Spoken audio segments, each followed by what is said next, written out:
Toujours pas? On va donner le temps à la personne qui contrôle. C'est mieux? Ah ah, bonjour à tous. Là, c'est bien. Bon, aujourd'hui, on va parler de Jésus, le baptiseur de son Église. Et pour cela, on va étudier le passage dans Matthieu, chapitre 16, du verset 13 au 23. Donc, si vous avez vos Bibles ou vos téléphones avec l'application de la Bible, gardez-le prêt parce que le passage, il est pas très court et il a beaucoup de détails. Donc, gardons le texte devant nos yeux pour pouvoir le regarder ensemble. Voilà. Quand on pense à l'Église, souvent, on a des idées un peu variées. On a peut-être visité d'autres églises et on a constaté que l'église en soi, elle change parfois. Si on change d'église locale, on découvre une réalité différente, une culture différente, des pratiques différentes. Et la façon de faire l'église, elle change en fonction des lieux géographiques. Même on change de quartier, l'église est différente. Parfois, la liturgie change beaucoup. Il y a des églises qui sont très sobres dans la façon où ils louent le Seigneur. Il y a d'autres qui sont beaucoup plus expressives. Et il y a des façons différentes aussi d'organiser l'Église. Comment ils gèrent la conduite de l'Église. Qui est à la charge? Est-ce qu'il y a un pasteur? Est-ce qu'il y a des anciens? Il y a beaucoup des choses qui changent entre une Église et l'autre. Et on se pose la question, est-ce qu'il y a des façons de faire l'Église qui sont mieux que d'autres? Est-ce qu'il y a une bonne façon de faire ou tout est acceptable? Aujourd'hui, quand on regarde le monde, il y a une tendance à se dire que tout est bien, que tout est acceptable, qu'on doit tolérer toute la diversité des choses. Mais est-ce que c'est en ligne avec la parole? Est-ce que la Bible nous a laissé, on nous donne des directives claires pour faire l'Église, pour être Église? Ou est-ce qu'on peut se permettre de tout faire, de faire ce qu'on veut, d'organiser l'Église un peu à notre sauce?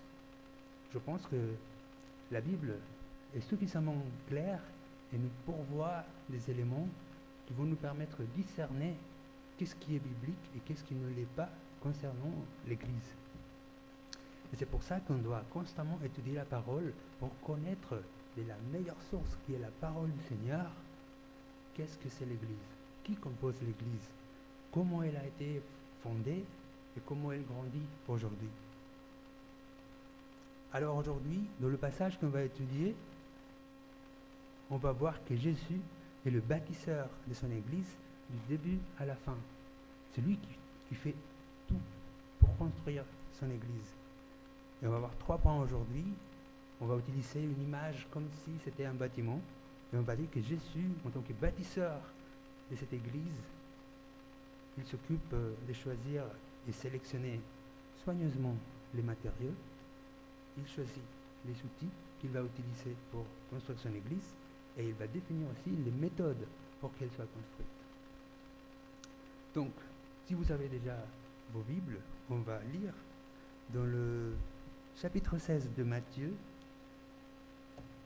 du verset 13 au 23. Pour contexte, le livre de Matthieu a pour objectif de présenter Jésus comme le Messie, comme loin de Dieu, comme celui qui a été annoncé par les prophètes, celui qui devait venir. Lisons donc à partir du verset 13. Jésus, étant arrivé dans le territoire de Césarée de Philippe, demanda à ses disciples, « Qui suis-je au dire des hommes? Moi, le Fils de l'homme ?»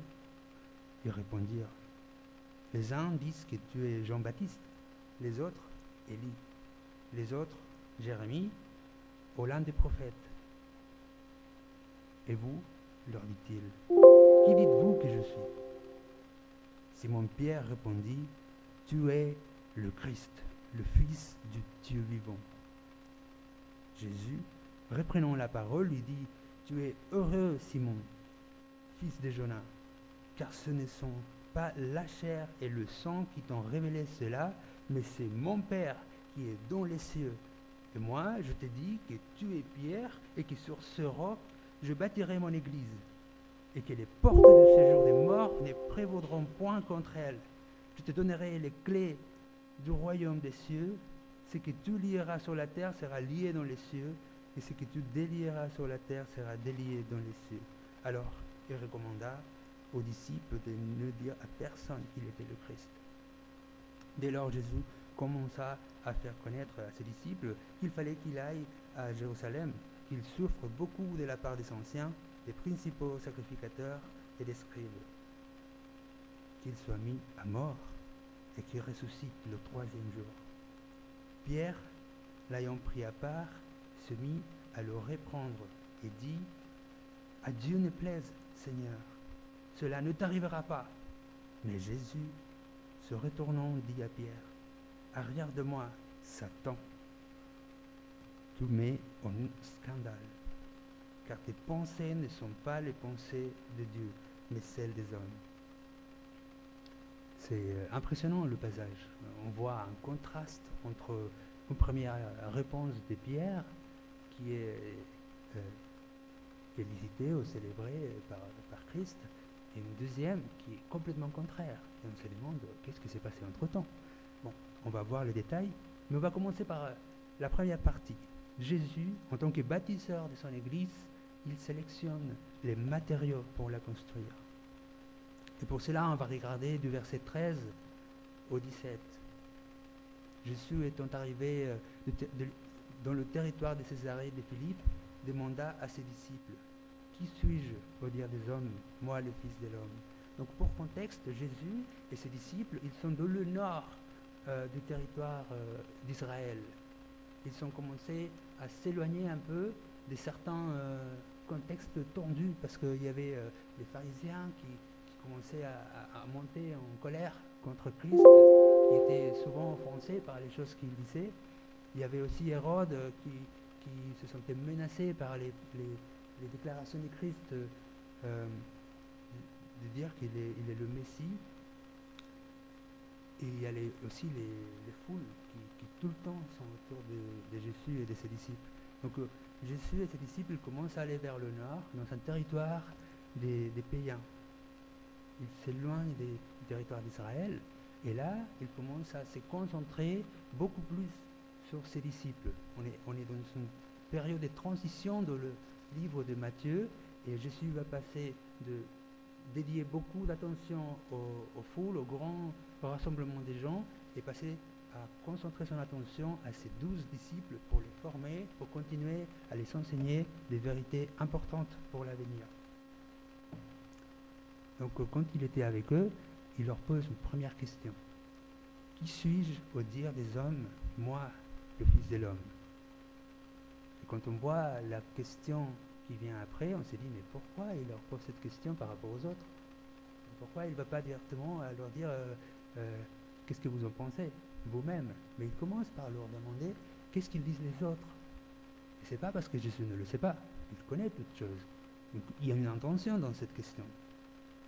Il les amène à réfléchir sur l'impact du ministère de Jésus sur les personnes qui sont autour d'eux. Et comme ça, ils sont obligés de passer à travers les options, à travers les choses que les gens disent. Qu'est-ce que les gens parlent?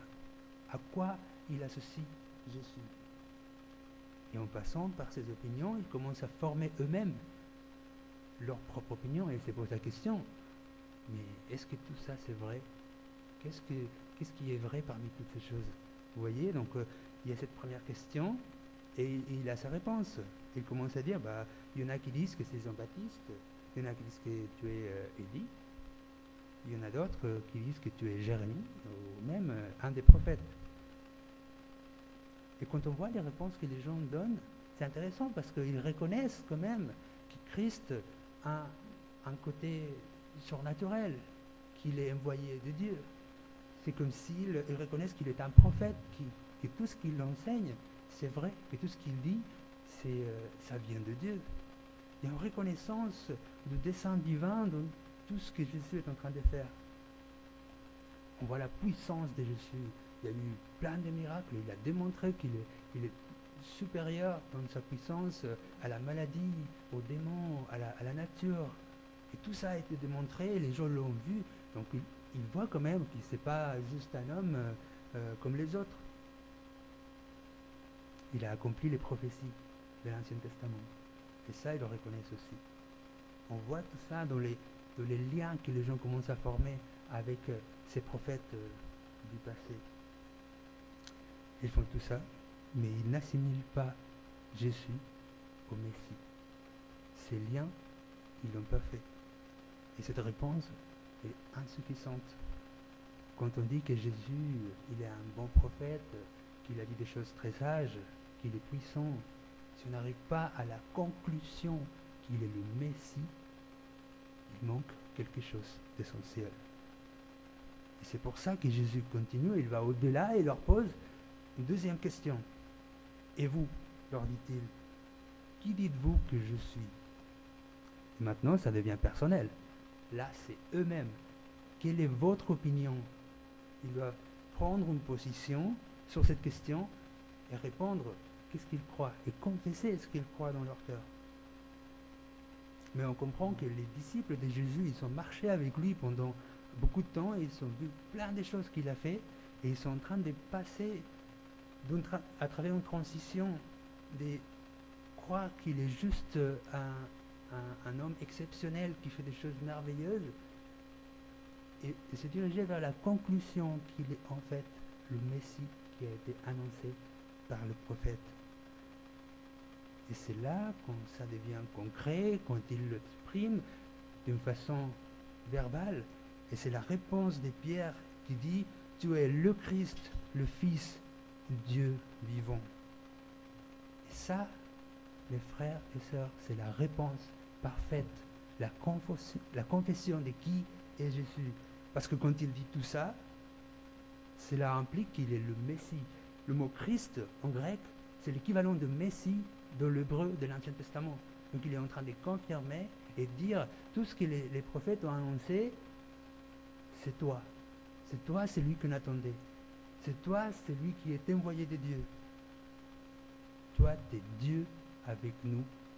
Il est en train de répondre à Jésus, je crois et je confesse que tu es Dieu, que tu n'es pas uniquement un homme, tu es Dieu, même 100% Dieu, 100% homme. Même si je ne comprends pas comment ça c'est possible, toi, tu es le Messie, tu es le Seigneur, tu es le seul Sauveur. Tout ça, c'est implicite dans cette réponse. Et c'est la réponse parfaite. Vous voyez la différence entre ce que les gens pensaient? Ils commencent à reconnaître qu'il y a quand même quelque chose de supernaturel, d'incroyable, de merveilleux dans les œuvres de Christ, mais ils n'avaient pas encore arrivé à la conclusion de se dire il est le Messie, il est Dieu lui-même. Et c'est ce point clé où les disciples arrivent à cette conclusion. Ils le confessent, mais ils sont en train de l'assimiler parce que c'est pas évident. Et se dire, cet homme avec qui on passe tous les jours, qu'on a vu des choses merveilleuses, c'est le Messie. Mais il faut se rappeler qu'eux, ils avaient en tête un concept du Messie qui n'était pas tout à fait la même idée que c'est Jésus qu'ils avaient devant eux. Ça demande un temps de réflexion. Donc Jésus est en train de les amener à travers ces processus de compréhension et d'assimiler la réalité.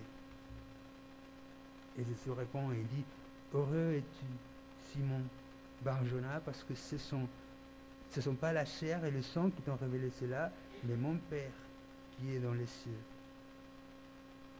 Et Jésus déclare que Pierre est béni.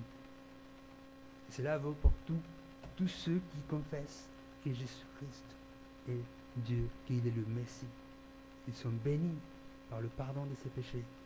Ils sont bénis parce qu'ils ont le salut. Ils sont bénis parce qu'ils sont devenus enfants de Dieu. C'est eux qui composent l'Église de Jésus-Christ. C'est eux les matériaux que Jésus va utiliser pour bâtir son Église. Ceux qui confessent que Jésus est le Christ, qu'il est le Messie. Si vous regardez le texte, Jésus appelle Pierre Simon Bar-Jona. Bar-Jona, ça veut dire fils de Jonas. Il fait allusion à son père, à son nom qu'il avait avant de devenir un disciple de Christ. Il fait référence à ses origines humbles en tant que pécheur de les deux sens. Et là, il met l'emphase que ça ne s'agit pas de lui. C'est pas en lui l'intelligence ou la capacité de comprendre ces vérités.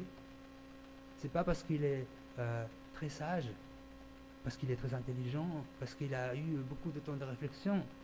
Non. C'est pas parce que quelqu'un est venu lui expliquer comment ça se passe avec Jésus. Ce n'est pas son intelligence, ce n'est pas de l'intelligence humaine. Il arrive à cette conclusion parce que c'est la révélation qui vient de Dieu. C'est Dieu qui lui a permis de voir tout ce que Jésus a fait. C'est Dieu qui lui a amené à comprendre la vérité. C'est lui qui a choisi Pierre dès le début pour qu'il participe à ses plans. Et on va voir que les plans de Dieu pour Pierre ils sont quand même importants. Alors pourquoi cette question est aussi importante? Parce que quand on voit ici la question qu'il pose aux disciples et la réponse de Pierre et la réaction de Jésus, on s'est dit, c'est quand même quelque chose de grand. C'est pas juste une conversation sans importance. C'est une bonne question. Et c'est une très très bonne réponse. Et cette question est très très importante parce que la réponse à cette question va faire la différence entre ceux qui sont bénis, comme Jésus a dit, et ceux qui ne le sont pas. Ceux qui sont sauvés et ceux qui ne le sont pas.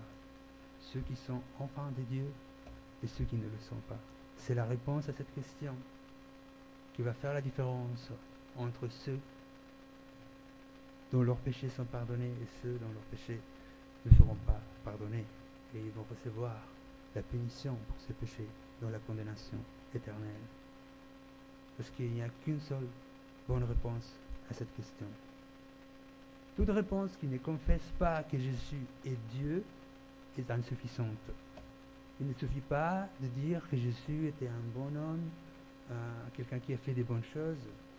Il ne suffit pas de dire que Jésus était un prophète. Non. Il ne suffit pas de dire que Jésus n'était qu'un rabbin, un maître qui enseignait des choses avec de belles images. Il ne suffit pas de dire que Jésus était simplement très intelligent. La seule bonne réponse est de dire que Jésus est le Christ, le Fils de Dieu vivant. Aujourd'hui, nous parlons de l'Église. C'est ce qu'on a dit dans l'introduction. Et quand on pense au contexte de l'Église, c'est uniquement ceux qui croient vraiment que Jésus est Dieu et tout ce que ça implique, c'est eux qui vont faire partie de l'Église. C'est eux les matériaux avec lesquels Jésus va bâtir son Église, va la construire.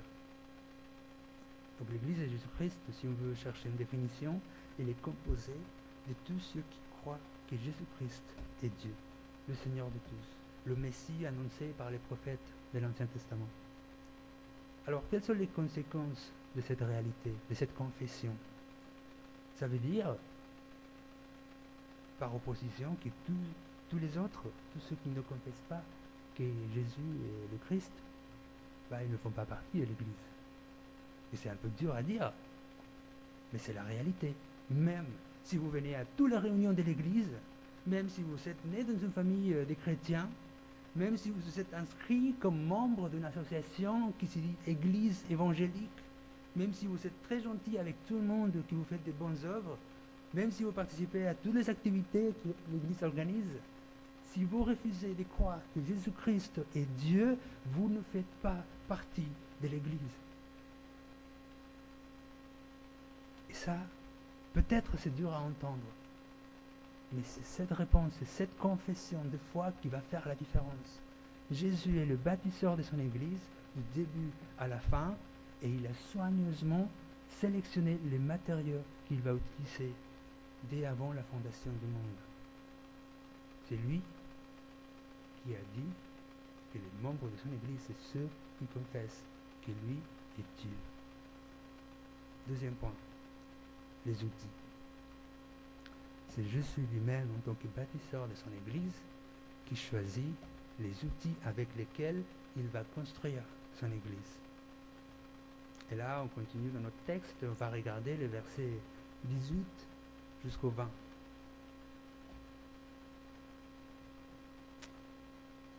Et du coup, on est dans la réponse de Jésus. Il est en train de dire à Pierre qu'il est heureux. Et il continue et il dit, et moi, je te dis que tu es Pierre et que sur ce roc, je bâtirai mon Église et que les portes du séjour des morts ne prévaudront point contre elle.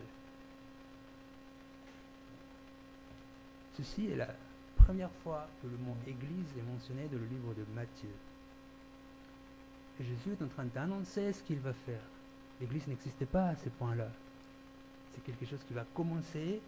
N'oubliez pas que l'Église commence dans le livre des Actes, chapitre 2, où le Saint-Esprit vient sur les croyants et il commence à habiter dans les membres du corps de Christ. Et c'est là que l'Église, elle commence. Et nous avons vu les matériaux qui sont utilisés pour ce projet colossal. Maintenant, parlons des outils. Qu'est-ce que Dieu va utiliser pour mener en avant la construction de son Église? Quand on voit dans le verset 18, Jésus le dit explicitement, je bâtirai mon Église. Et en disant ça, il précise deux choses. D'abord, que c'est évident, c'est lui-même qui va construire son Église. Il ne dépend pas de quelqu'un d'autre. Et deuxièmement, il dit que l'Église qu'il est en train de construire, c'est à lui. Il lui appartient. C'est son Église. Je bâtirai mon Église. Il utilise le possessif, c'est son Église. Il n'appartient pas au pasteur, il n'appartient pas aux membres. L'Église appartient à Jésus-Christ. C'est son Église. Et nous devons toujours nous rappeler de cette vérité, parce que cela implique que tous les autres participants dans une Église ne sont que des outils. L'Église appartient à Christ. C'est lui le bâtisseur de l'Église, du début à la fin. Et lorsque Jésus dit, tu es Pierre, et que sur ce roc je bâtirai mon Église, de quoi il parle? Parce qu'il parle d'un roc, et on se demande qu'est-ce que c'est. Et quand on regarde le texte original, il y a une espèce de jeu des mots, ou un rapprochement, ou une allitération entre les mots pierre et roc. Pierre c'est Petros et roc c'est Petra. Et on peut penser que il parle des pierres et les autres disciples qu'il va utiliser pour poser les fondations de l'Église. C'est à travers les apôtres qu'il va communiquer sa parole. Et c'est eux qui vont nous laisser le Nouveau Testament et tous les enseignements qui viennent après la naissance de l'Église.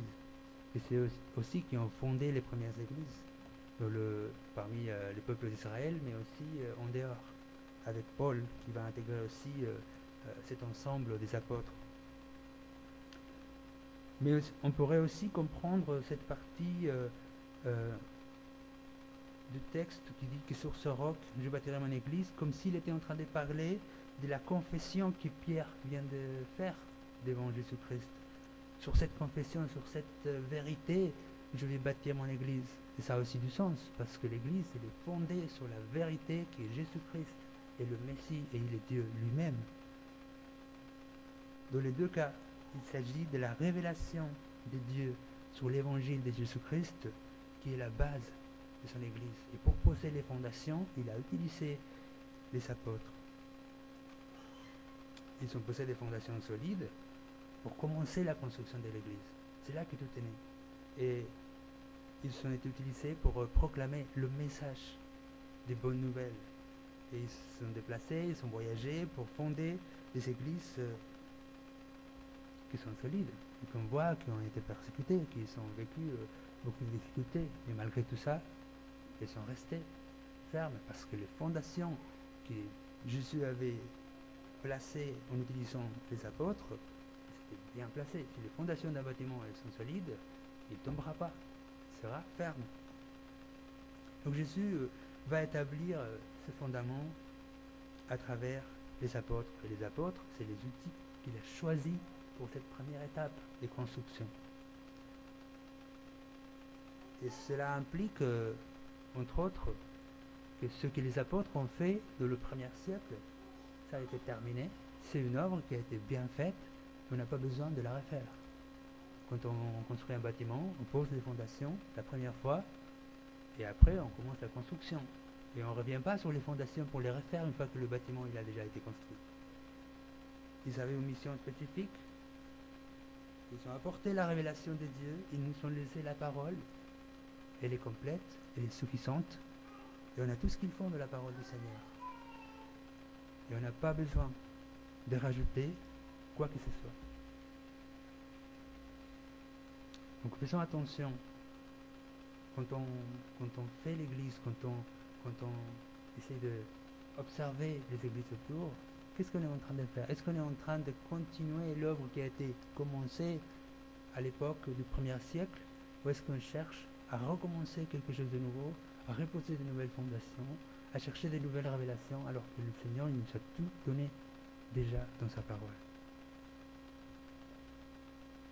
Le fondament que Jésus allait poser allait être tellement fort que rien ne pouvait le vaincre, même pas la mort.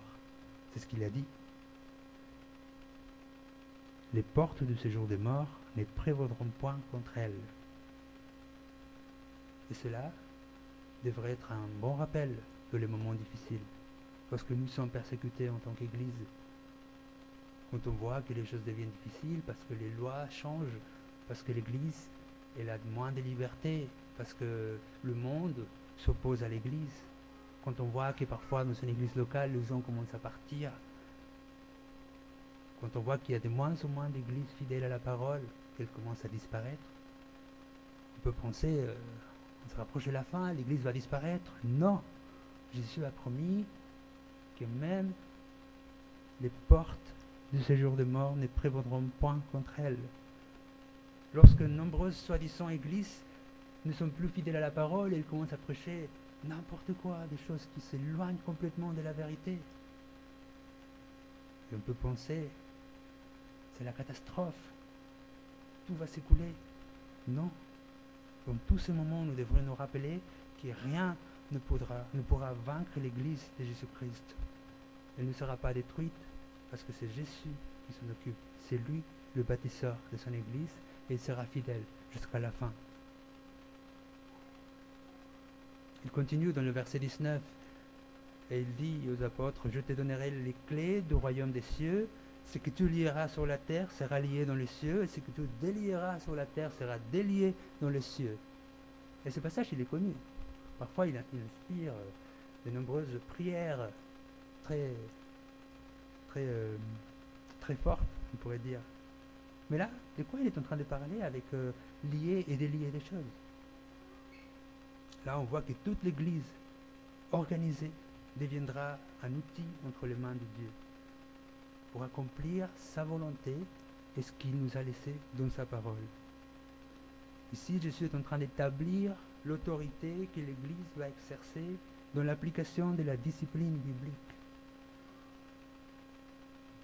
Nous avons plus de détails à ce sujet dans le chapitre 18 de Matthieu. Donc vous pouvez l'étudier, peut-être que vous l'avez déjà regardé, ça parle de la résolution des conflits ou de la réconciliation quand il y a un péché. Mais là, il y a les instructions pour aborder le péché et pour poursuivre la repentance parmi les membres d'une église. De façon très simple, ce qui parle Matthieu 18, c'est que l'Église a l'autorité de proclamer ce qui est bien aux yeux de Dieu et ce qui ne l'est pas, en se basant sur la révélation de l'Écriture. Ça veut dire qu'une Église qui est correctement constituée a l'autorité, et non seulement l'autorité, mais aussi le devoir d'appeler un frère qui est pécheur, qui ne se repent pas, de l'appeler avec amour à la repentance. On a le devoir de faire ça. C'est pas pour juger les gens, c'est parce qu'on sait que le péché nous amène à la mort. Et quand on voit un frère ou une sœur qui s'éloigne et qui ne montre pas des fruits de repentance, il faut faire quelque chose. Et c'est commandé dans la parole. L'Église a l'autorité de dire que quelqu'un n'est pas en accord avec la parole du Seigneur. en étant fidèle à ce qui est écrit dans la parole.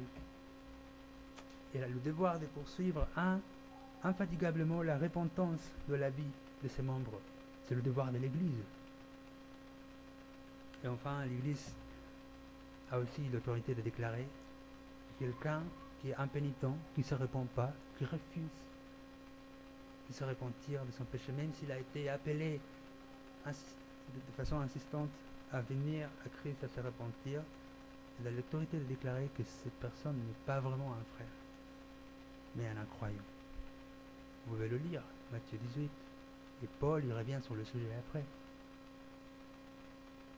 Mais il n'y a pas de ce côté-là d'arriver au point de déclarer que quelqu'un n'est plus un membre de l'Église, mais il y a aussi dans l'autre sens, l'Église a l'autorité de dire, selon la parole du Seigneur, que quelqu'un qui confesse que Jésus est Dieu, qui place sa foi en lui, qui montre des fruits, celui est un frère et qu'il a été sauvé. On peut le déclarer. Si ta confession elle est vraie, elle est véritable, l'Église elle peut proclamer qu'il fait désormais partie de l'Église. Et tout cela, c'est parce que la Bible le déclare déjà. C'est pas parce que nous avons décidé à nous, parce qu'on a une indépendance, une autorité qui est propre à nous. En vrai, les membres de l'Église, même les gens qui dirigent l'Église, n'ont aucune autorité qui leur appartient à eux-mêmes. Ils ne font pas les règles, ils ne sont pas des gens qui exercent leur propre royaume. Ils sont des outils dans les mains de Dieu, qui appliquent la parole du Seigneur selon sa volonté.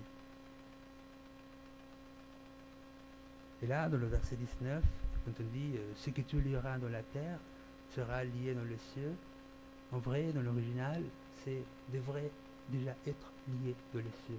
C'est ce que Dieu a dit dans sa parole, qui est oui. L'Église a le devoir de proclamer et dire « ça c'est oui ». Et ce que Dieu a dit dans sa parole, ça c'est non. L'Église a le devoir de le proclamer et de le verbaliser, si on veut, ça c'est non. Et ce n'est pas l'Église qui décide, c'est la parole du Seigneur. Et l'Église est fidèle à la parole, et en obéissance à la parole, elle proclame la vérité. Et tous les membres de l'Église sont des outils de les mains de Christ pour mener son royaume, pour nous transformer, pour sanctifier ses membres, pour nous édifier, mais aussi pour sauver ceux qui croient en Christ. C'est Dieu même qui a choisi les moyens pour proclamer sa vérité. On voit dans 1 Corinthiens 1, 21, que Paul a dit « Car puisque le monde, avec sa sagesse, n'a point connu Dieu, il a plu à Dieu, dans sa sagesse, de sauver les croyants par la folie de la prédication. » Aujourd'hui, on prêche la parole et on est appelé à proclamer la parole du Seigneur. Et c'est le moyen que Dieu utilise pour agir dans la vie des autres. Le Saint-Esprit agit dans la vie des non-croyants pour les sauver. Et il le fait à travers l'instrument de la parole du Seigneur, la prédication de la parole. Et c'est pareil pour la sanctification. Nous grandissons dans la foi à travers la prédication de la parole, à travers l'exposition de nos vies à la lumière de la parole. Et le Saint-Esprit agit pour nous transformer, pour changer nos cœurs, pour renouveler notre façon de vivre à travers la rénovation de notre esprit, de notre compréhension de la parole. C'est Dieu qui a décidé que ça va se passer comme ça. C'est lui qui l'a structuré de cette façon. Il aurait pu mettre notre façon de faire, mais c'est lui qui a fait ça et qui pour certains, ça paraît de la folie. Notamment à l'époque du 1er siècle, la prédication d'un message d'un juif qui a été crucifié comme le sauveur, ça paraissait absurde pour la compréhension des Grecs. Mais c'est Dieu qui a décidé d'utiliser les choses les plus basses du monde pour exercer son plan et pour faire sa volonté. Et tout ça, c'est pour sa gloire. C'est pour que lui soit glorifié. Alors, quelles sont les implications? Qu'est-ce que ça veut dire tout ça? Nous devons nous tenir aux fondations posées par les apôtres. Nous devons étudier la parole en profondeur et connaître qu'est-ce que c'est l'Évangile. Nous ne devons jamais nous fatiguer de venir encore une fois à lire les épîtres quand on parle des bénédictions qu'on reçoit en Christ. Qu'est-ce que ça veut dire qu'on a été sauvé? De quoi on a été sauvé? Pourquoi on avait besoin d'un sauveur? Tout ça, c'est dans la parole. Les apôtres, ils ont pris le soin de l'expliquer. Le Seigneur nous a révélé tout ça à travers les épîtres. Et nous devons l'étudier, nous devons revenir constamment à la base, à la parole du Seigneur. Et inversement, tout ce qui est nouveau, toute nouvelle fondation ou innovation, parce que c'est plus joli de le lire comme ça, non? De la mission, de la vision, de les objectifs de l'Église, il doit être rejeté afin de conserver ce que Jésus a établi en tant que bâtisseur de son Église. C'est à lui de décider comment il va construire son Église. Ce n'est pas à nous de devenir créatifs pour inventer de nouvelles façons de faire l'Église. Et aujourd'hui, on voit beaucoup ça. On voit beaucoup, peut-être c'est avec des très bonnes intentions, mais on voit des gens qui essayent d'innover parce que peut-être les façons de faire sont trop vieilles, elles sont plus d'actualité, elles ne s'adaptent pas à notre réalité culturelle. Mais ça n'a jamais été l'objectif. L'objectif est faire la volonté du Seigneur. L'objectif est Christ est le bâtisseur et il bâtit son Église selon ses propres méthodes. C'est lui qui choisit les matériaux, c'est lui qui choisit les outils, c'est lui qui choisit les gens pour faire ce qu'il veut faire. Et ce n'est pas à nous de décider comment l'Église elle doit fonctionner, c'est à nous de se soumettre à sa parole pour faire sa volonté. Dans le verset 20, on voit que Jésus révèle à ses disciples les projets qu'il a. Et on voit que l'Église n'a pas encore commencé. Mais il commence à leur expliquer ce qui va se passer, pour les préparer pour l'avenir. Et c'est pour ça qu'il est averti de ne dire à personne qu'il est le Christ. Donc, nous avons vu déjà que Jésus, en tant que bâtisseur de son Église, il choisit les matériaux, il choisit les outils, et maintenant on va parler des méthodes, ou des façons de faire, le comment. Et on va voir ça dans le verset 21 jusqu'au 23. Donc là, Jésus commence à leur expliquer son plan. Verset 21, dès lors Jésus commence à faire connaître à ses disciples qu'il fallait qu'il aille à Jérusalem, qu'il souffre beaucoup de la part des anciens, des principaux sacrificateurs et des scribes, qu'il soit mis à mort et qu'il ressuscite le 3e jour. Il est en train de leur raconter ce qui va se passer. Voilà mon plan, voilà ce que je vais faire. Voilà comment vont se passer les choses. Il est en train de révéler ça à ses disciples. Et nous, on connaît le plan parce qu'on a lu les évangiles. On connaît ce qui s'est passé. C'est pour ça qu'on a été sauvés, parce qu'on a compris l'œuvre de Christ. On est de l'autre côté de l'histoire. La mort et la résurrection de Jésus-Christ sont de le passé pour nous. Mais pour eux, ce n'était pas encore arrivé. Donc on doit imaginer que pour eux, ce n'était pas évident d'entendre ça. Attends, mais comment ça, tu vas aller à Jérusalem et tu ne vois pas que tout le monde n'est pas content avec toi? Tu ne vois pas que tu vas être persécuté? Comment ça, ils vont te tuer? Comment? Mais il est en train de me dire que tu es le Messie. Essayez d'imaginer ce que ça représente pour Pierre et pour les autres disciples, que Jésus est en train de leur dire que c'est lui qu'il vient de confesser comme le Messie. Il est en train de leur dire maintenant, il va falloir que je sois mis à mort. Mais comment ça? Comment on va alors voir tous ces projets que tu es en train de nous décrire accomplis? Comment tu vas bâtir ton église si tu es mort? Ça n'a aucun sens. On doit se rappeler qu'ils sont en train de passer de cette transition, d'avoir compris que Jésus est merveilleux, qu'il est incroyable, mais arriver au point de se dire il est Dieu lui-même. Quand ils ont confessé ça, ça veut dire qu'ils l'ont compris, mais de là à comprendre tout le reste, il y a encore du travail. Donc soyons indulgents avec Pierre, parce que c'est pas évident pour eux. Nous, on a beaucoup plus d'informations que ce qu'il avait à l'époque. Mais c'est intéressant parce que Pierre, il parle à Jésus d'une façon très proche, comme si c'était un ami, comme si c'était un autre membre de sa bande d'amis. Et on voit le côté humain de Jésus-Christ. Il est Dieu, et ils l'ont confessé, et ils le savent. Mais il est homme aussi. Et ils ont vécu avec lui. Et parfois on oublie ça. Parfois on pense à Jésus et on oublie qu'il était 100% homme aussi. Qu'il a fait face à des tentations, qu'il a été fatigué, qu'il a eu faim, qu'il a eu soif, qu'il a eu de la chaleur, ou qu'il a eu froid, s'il faisait froid, pareil que nous.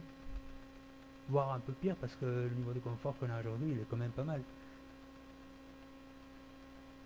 Il était homme, à 100%. Et du coup, Pierre, il ne comprend pas encore comment c'est possible qu'il est Dieu lui-même, le Messie, mais qu'il est aussi ici, devant moi.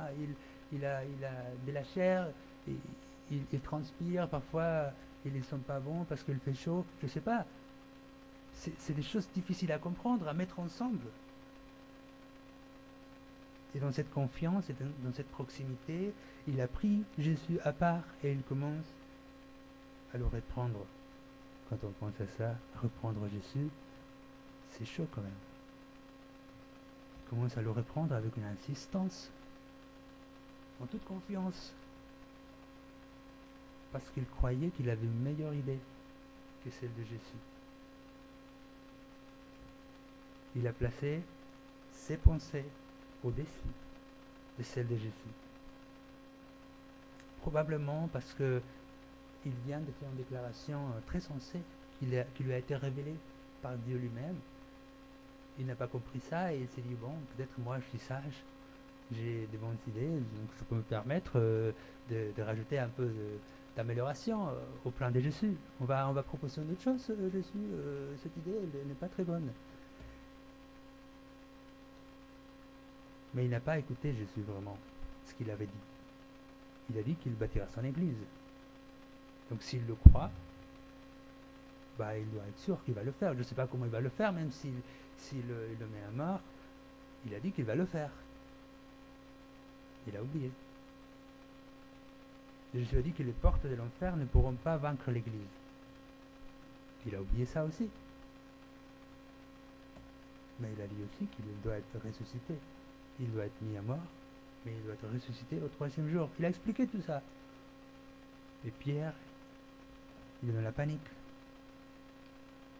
Il était peut-être effrayé de l'idée de voir Jésus tué par les chefs religieux et que tous ses projets arrivent à la fin.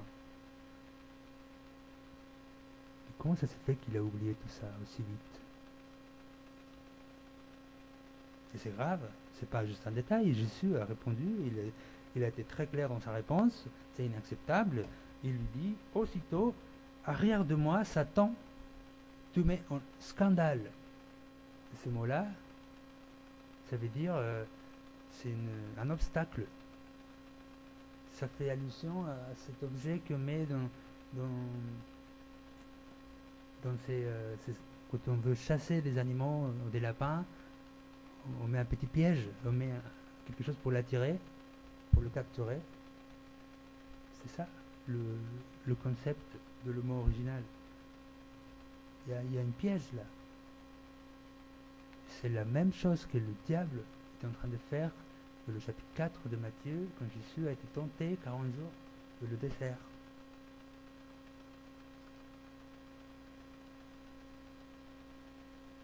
Ce que Pierre est en train de faire, il s'oppose à la volonté du Seigneur. Et toute opposition à la volonté de Dieu, c'est vraiment faire cause commune avec Satan.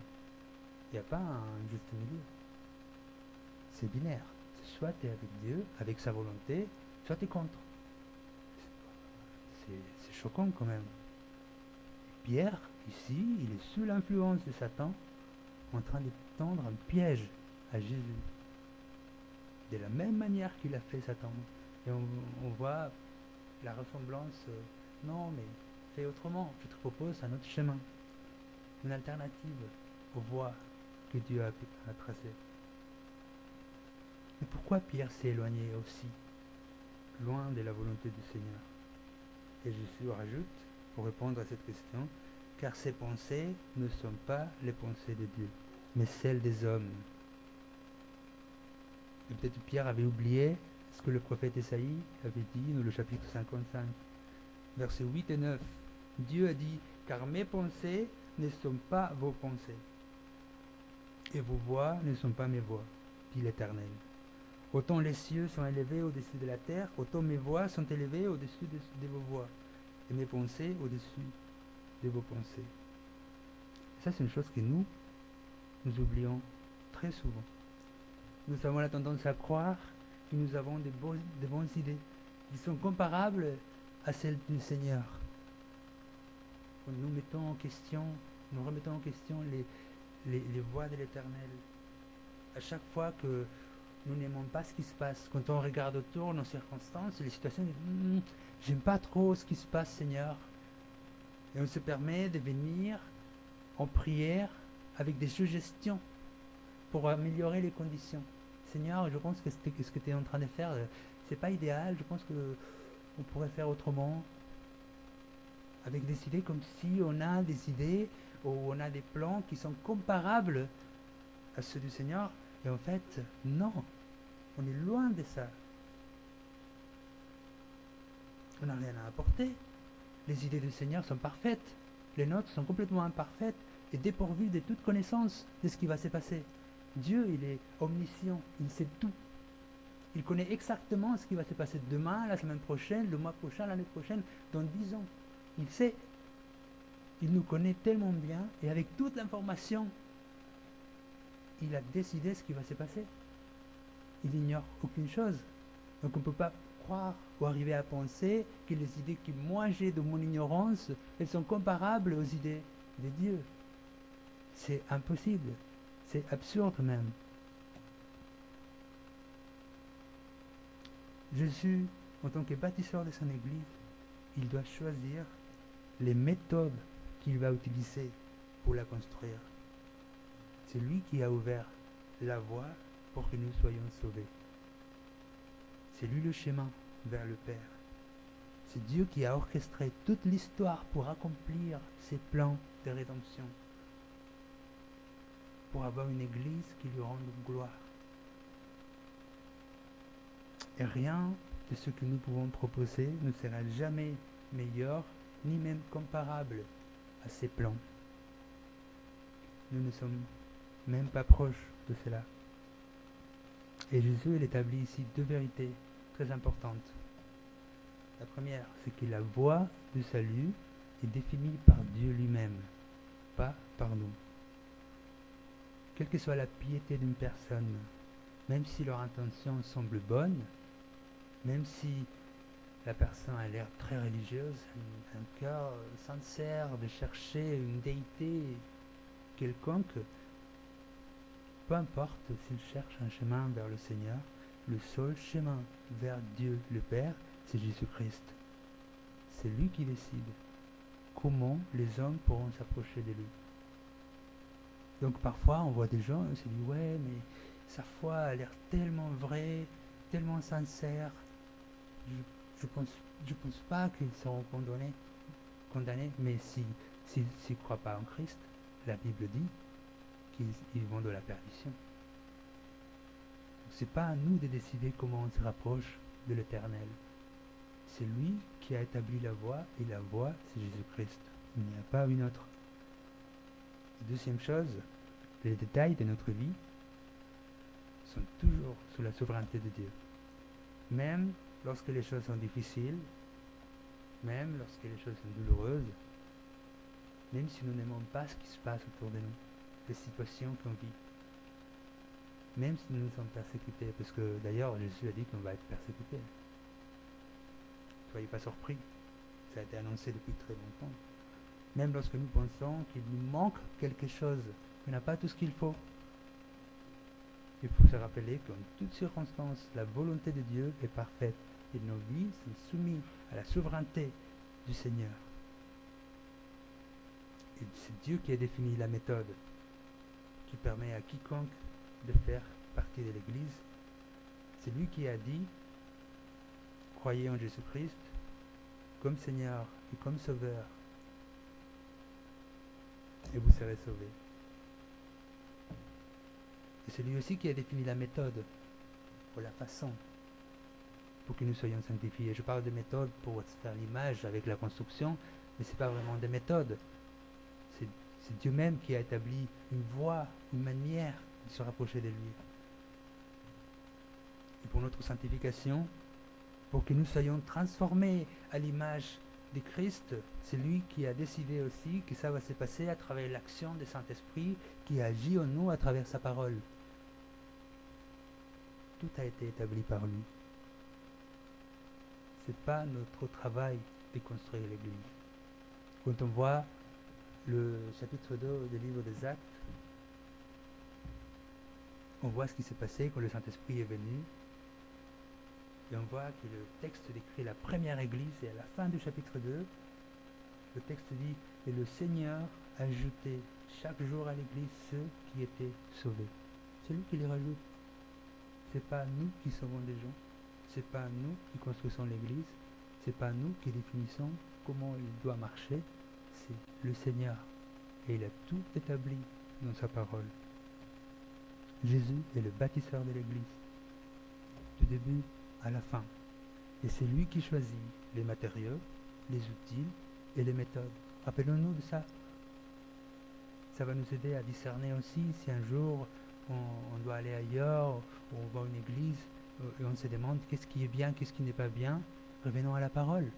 Voyons ce que le Seigneur nous a dit dans sa parole. Et toute opposition doit être rejetée. Je vous pose donc la question. Quand on pense que l'Église est composée par des croyants, est-ce que vous faites partie de l'Église de Jésus-Christ vraiment?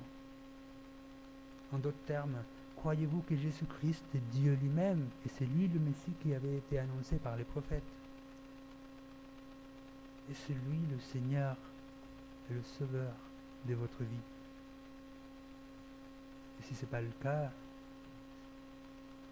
vous devez vous repentir et placer votre foi en Christ.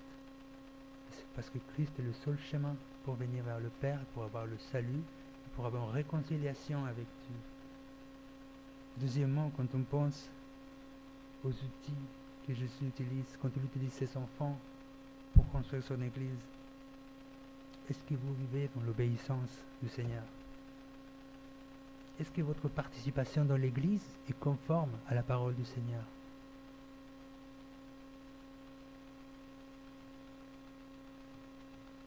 Est-ce que vous êtes constamment instruit par sa parole? Est-ce que vous êtes persévérant dans la lecture, dans l'étude, dans l'écoute de la parole du Seigneur? Est-ce que vous êtes fermement ancré dans les fondements de l'Écriture? Ou est-ce que vous cherchez tout le temps de nouvelles choses qui échappent à la vérité que le Seigneur nous a laissée? Et troisièmement, quand on pense aux méthodes qu'il va utiliser pour accomplir ses desseins, est-ce que vous êtes vraiment sauvés par Jésus-Christ? Ou est-ce que vous êtes en train de faire confiance à quelque chose d'autre? Peut-être à vos œuvres, peut-être à vos familles, au fait que vous avez toujours été dans un contexte chrétien. C'est ça qui vous sauve? Ou c'est Jésus-Christ lui-même? Il faut se poser la question. Est-ce que vous êtes conscient de la souveraineté de Dieu dans votre vie? Vous vous rappelez que c'est lui qui agit, que c'est lui qui fait toutes choses. Même les choses que nous, on n'aime pas, on lui fait confiance. Est-ce que vous êtes plutôt tout le temps en train de donner des suggestions au Seigneur de comment il devrait agir et faire de meilleure façon? Est-ce que vous continuez à penser que vos idées sont meilleures que les siennes? Il faut se rappeler que Jésus est le Seigneur de son Église, qu'il a construit selon son dessein. Donc, soumettons-nous à lui et vivons selon sa volonté. Prions ensemble. Père éternel, on te remercie pour ta parole, on te remercie pour ton amour et ta grâce, parce que tu nous déclares ta vérité avec l'amour. Et tu es fidèle pour nous transformer jour après jour, pour compléter ton œuvre en nous. Permets-nous, Seigneur, d'avoir une compréhension biblique de qu'est-ce qu'est l'Église, de pourquoi est-ce qu'on fait partie de l'Église, de comment on devient des enfants. Permets-nous, Seigneur, de rester fidèle à ta parole, d'avoir le discernement pour distinguer les choses vraies des choses fausses. Permets-nous, Seigneur, de venir dans ta parole à chaque fois qu'on a des questions et de trouver en toi, guidé par le Saint-Esprit, les réponses, Seigneur. Aide-nous aussi à nous soumettre à ta parole, à répondre avec l'obéissance, Permets-nous, Seigneur, de vivre pour ta gloire, de tout faire pour t'honorer. Qu'on puisse être un peuple qui te rende gloire, qui te loue, Seigneur. Qu'on continue à déclarer ta vérité, à la proclamer, à la pratiquer au quotidien. Permets-nous, Seigneur, d'avoir la compassion les uns envers les autres, pour nous appeler à la repentance, pour ne pas laisser nos frères et sœurs s'éloigner de toi. Permets-nous, Seigneur, de faire tout ça de l'amour, de la bienveillance, pour ta gloire. Permets-nous d'être des outils dans tes mains, pour faire ta volonté, selon tes desseins, selon tes plans, et toujours soumis à toi, Seigneur. Merci pour tout ce que tu fais. Je prie tout ça au nom de Jésus. Amen. Que Dieu vous bénisse.